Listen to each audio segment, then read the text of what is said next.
Assalamualaikum warahmatullahi wabarakatuh. Selamat malam pemirsa. Kami kembali hadir menyampaikan berbagai informasi aktual dan merakyat dari Tanah Rencong dalam program Seputar Aceh.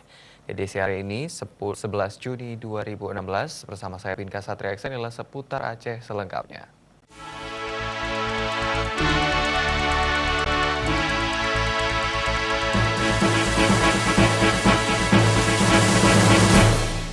Ya pemirsa, kami rilis Seputar Aceh malam ini dengan informasi yang utama mengenai pemerintah daerah Kabupaten Aceh Besar mulai melaksanakan kegiatan perdana Safari Ramadan yang dimulai di Masjid Jami Babu Salam Pemukiman Lam Tengoh, Kecamatan Ingin Jaya pada Jumat malam.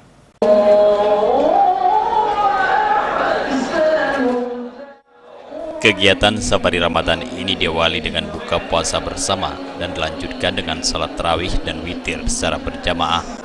Dihadiri Wali Nagro Malik Mahmud Al-Haitar. Dalam kesempatan ini, Bupati juga menyerahkan bantuan 150 saksmen dan sejumlah perangkat salat kepada pengurus Masjid Jami Pemukiman Lam Tengoh. Penceramah Ramadan diisi oleh Rektor UIN Araniri, Profesor Dr. Haji Farid Wazdi Ibrahim MA.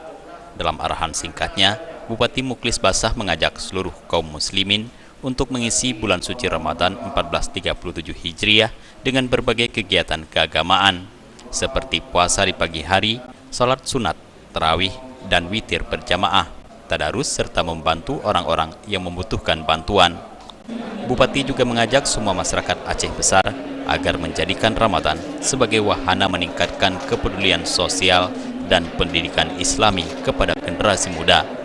Apalagi selama ini, program WID Al-Quran Ba'da Maghrib yang digagas Pemkab Aceh Besar sejak 4 tahun yang lalu mendapat sambutan yang sangat baik dari seluruh lapisan masyarakat di 23 kecamatan di Aceh Besar.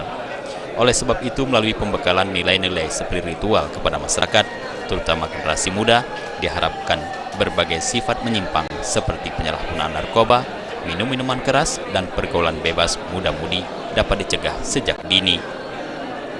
Untuk mengisi kegiatan Safari Ramadan 1437 Hijriah, pemerintah Kabupaten Aceh Besar bersama instansi terkait telah membentuk 3 tim dan akan melaksanakan Safari Ramadan ke sejumlah masjid kecamatan yang ada di Aceh Besar. Ketiga tim tersebut masing-masing dipimpin oleh Bupati, Wakil Bupati, dan Sekdakap Aceh Besar. Selain bersilaturahmi dengan masyarakat, tim Safari Ramadan juga membawa dai untuk mengisi ceramah Ramadan di masjid yang dikunjungi. Jufrizal dan Faisal, Aceh TV.